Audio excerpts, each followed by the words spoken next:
I'm only a diamond player. I do watch a lot of games and I do understand the game pretty well. It's just that my mechanics are pretty shitty. So that's why I'm not a very good player. But other than that, I do know how the game works. But obviously I'm not a grandmaster player and I'm not a pro player. I don't do this as full time. So whatever I'm going to be saying is not going to be the best way to look at these maps.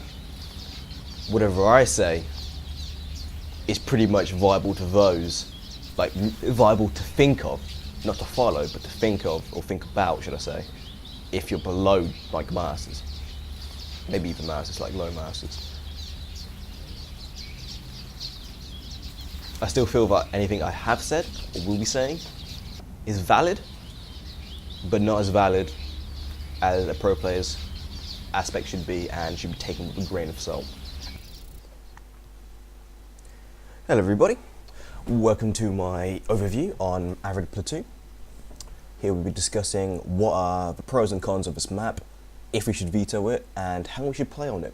Now I've got myself two best friends of mine, the computer, to play on the map while I discuss how the map plays out. Now, oh my god, do you guys just hear that? Ignore that. Anyway, now these guys are computer, so they don't do standard tactics, but it's always nice to have a bit of map presence and people jumping around killing each other. So on the first things first, there's a base, your main base. You have bottom right and top left. Very easy to secure. Your ramp is very far away. This is like scrap station far away. It needs about 3 creep tumors if you're a Zerg. And Protoss, I guess, will have a hard time with this because they already have a hard time walling off. Other than a small ramp, you have lots and lots of space for your buildings, which alternatively means that you have lots of space for your marines and your troops to move around to defend against harassers like drops. That should probably come in here, maybe even here if you're unlucky, like Reapers will imagine will come over here or here. That also makes this map pretty good for Blink Stalkers. It's very nice. Overlord paths for Zerg, this is what I've been experimenting on my own. But versus Terran, I do not send my Overlord like this guy is going, unless he's going to stop it like here-ish or on one of these bushes here. I like to send my Overlord this way. I like to send him over here. I touch this rock so he doesn't get shot down by Marines. Then I send him up to here so he's not spotted by any SCVs. And then from there, I fly my way up to the third base of the Terran and park my Overlord either here or here. Makes it easy for my Overlord just to send its way in and scout the base of the Terran. Now, because in other matchups like Zerg, you can just send it straight over, and versus Protoss, they don't have air units until like the 4-minute mark, so you can just send it straight across like this guy's doing. Anyway, onto the natural expansion. Now, this is pretty interesting. I have seen some pretty crazy pictures. I'm going to give the production tab so you guys know what's going on. I've seen some pretty crazy stuff, with some pictures for the Zerg expansions, how it can be exploited. But very easy. Well, it's very, very good expansion for Zerg because it's very open space, which means it's hard. But let me explain why it's good for Zerg. Zerg can always take a fast expansion, always. Doesn't really matter what map it is, as long as the natural is there. The reason why this is good for Zerg is because it's harder for Terran and Protoss to take. That's why it's good for Zerg. It's harder for Terran to take because, well, siege tanks, you're going to need multiple siege tanks to secure this if the Terran wants to go siege tank marine expansion. Although that doesn't usually happen nowadays. It's usually reactor Hellions, which changes the whole dynamic. For Protoss, Forge Fast Expand it just doesn't work. But again, Protoss are highly resilient. We're trying to make this Forge Fast Expand thing work. I've seen pictures where they've tried it and it seems like it's going to work, but it seems very exploitable by any kind of ball-in. Oh, by the way, you'll notice that I'm talking this from a very Zergy point of view. That's because I'm a Zerg player. I don't actually know much about Terran and Zerg. I know how it works, how Zerg works, but I don't know how Terran and Protoss work completely, other than the standard stuff that the Zerg should know. So, anyway, one thing about the Zerg expansion that I found was really, really bad was if Terran was to do a 2 racks, and this is what I think two rats are really, really good on this map. They can plant a bunker here and a bunker here. And what that does is it completely walls off this section. So any Zerglings has to run around this huge crater just to get there. So I'm starting to think on this map, maybe it's not good for Zerg to 15 hatch. Maybe it's better for them to 14 gas, 14 pull. Because they can defend themselves from any bunker shenanigans. And now Zerg is making roaches. Oh no. Oh, these. Ugh. AI plays so strange. Because right now, if it was Idra playing, he probably would have like a third base coming up right about now. So, we've discussed the natural expansion for Zerg, mainly. Protoss, how they can't Forge Fast expand, and how Terran are not going to siege, well, they probably won't in the first place, but they're probably not going to do a siege tank expand. They're going to do Reactor Hellions, so they're pretty fine for that aspect. As for the third base, you have multiple choices. From a Terran's point of view, I think you want to take the base over here, this way, and Planetary Fortress that bad boy up, because you can obviously have siege tanks up here. That would be really useful, because by the time you have your third base, depending on what tech path you're going, you will have siege tanks. The Terran will have siege tanks to defend this third base, if he's being passive, of course, if he's like going bio and drops and shit. What's going on up here? Both retreated. What? The Terran could have took that on or whatever. I don't care. Is that long distance mining drones? Oh, Berserklings. Okay. So Planetary Fortress here, and with that taken down, they can easily expand to here as a fourth base. No, we won't get into the fourth base just yet. Once they've got this third base, it's going to seem like a bit of a not Shakuris, but Zelnaga kind of moment, how they can control a lot of the map, but this is different to Shakuris, Zelnaga Towers, where if they take the gold base, they don't control the whole map.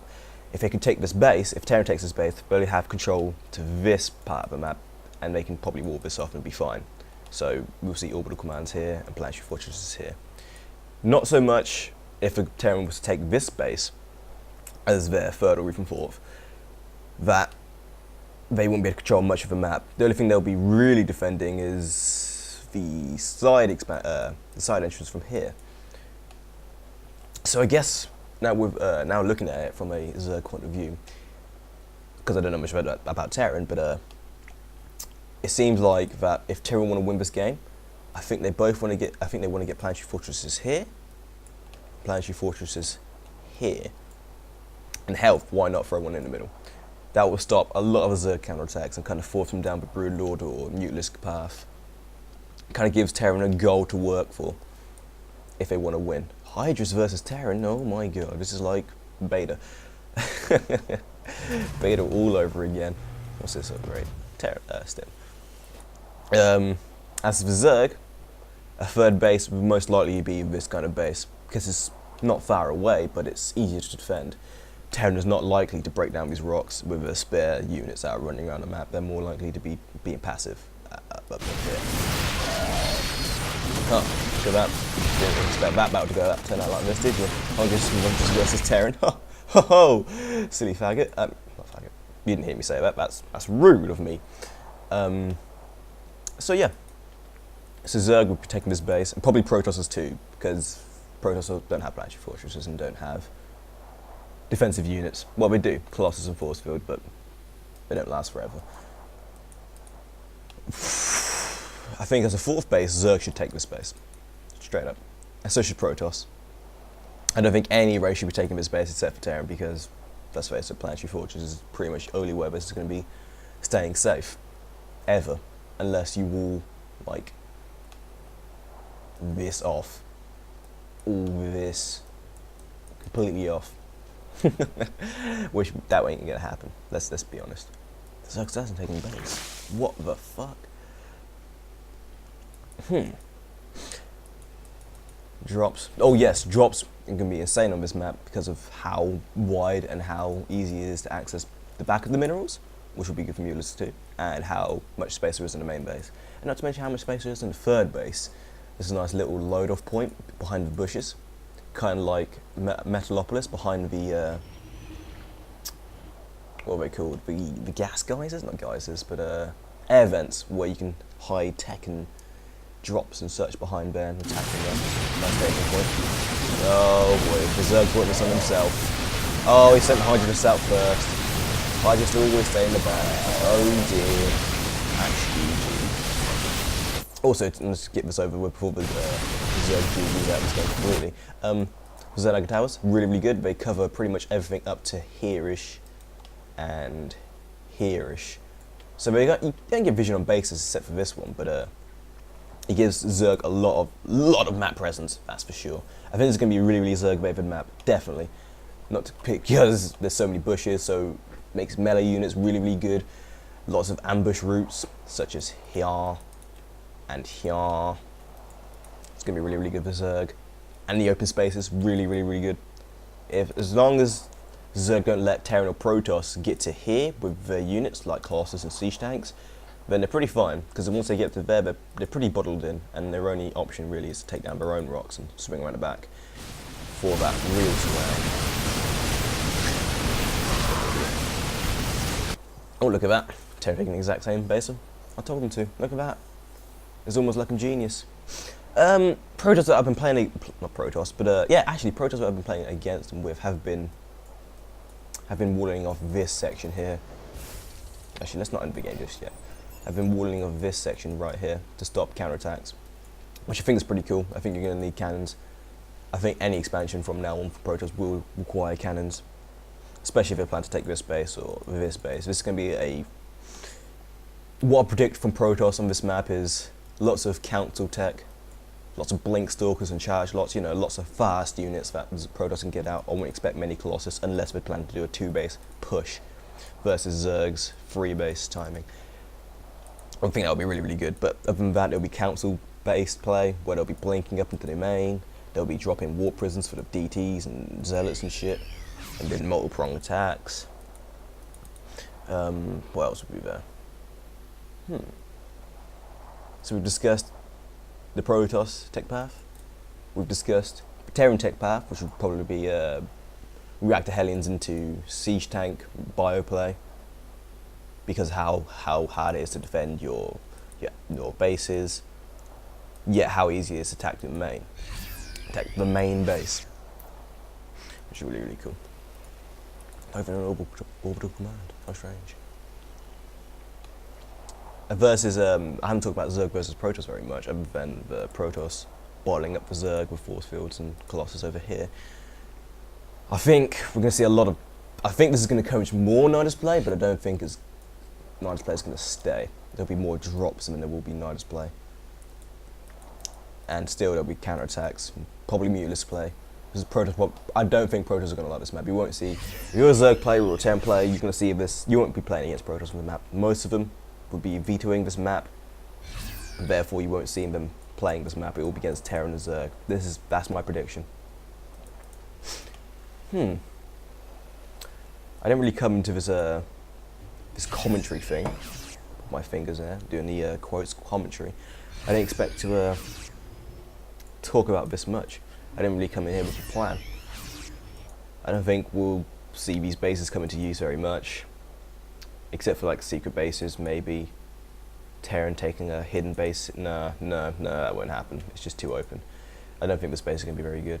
Maybe if I made this choke a little bit smaller, I made it a bit accessible for Protoss, maybe, so that they could, I don't know. It just seems like this Zelnaga tower, the towers are just too good. And it's going to make it this a really, really Zerg favoured map. Or just a really, really mobility favoured map, should I say. Brewlords, yeah, for Zerg mobility, I think Brewlords will still be good, because you can just kind of like camp them over here. But other than that, yeah, you can camp your Brewlords over here, your carriers over here, or your battle cruisers over here, without exposing yourself to the units of the main. Not the main, but natural. I think that's going to be the late game composition. The early game composition will be fast units, for mid game, fast units. Yeah, I think that's all I have to say for this map. Let's shall we go on to Entomb Valley? Oh, let's talk about overlord positions real fast. So we've discussed Zerg's overlord positions, getting one here for scouting. Obviously you can get these overlords here for mid-game scouting, because the Zelnaga towers don't cover like this middle section, so you might want to put an overlord here just in case Terran approaches, not trying to sneak a whole army, trying to keep very close to the cliff so we're not spotted. Take the Zalnaga Towers, of course. Speedlings is the way to go. A speedling opening, I think, is going to be the safest and possibly the best way to take this on this map. Overlord positions, have one here. It's going to be so easy to get one here because Protoss probably won't take that base because they'll probably wall off here first.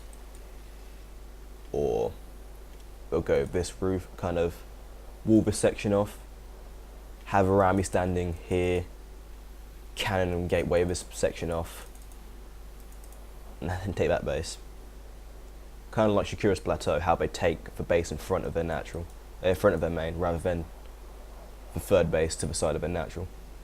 That's how I predict this kind of map going. It's a very nice map. I like the architecture. Reminds me of not Syrian Crater, Blistering Sands. Very nice. Anything else I should mention before I leave? I don't think so. Of course, when I end this video, I'm going to be like, oh, damn it, and I'll make a note at the end of it. But, yeah. Be careful of fast units every race. Be careful of counterattacks every race. Be careful of drops every race. Very, very viable.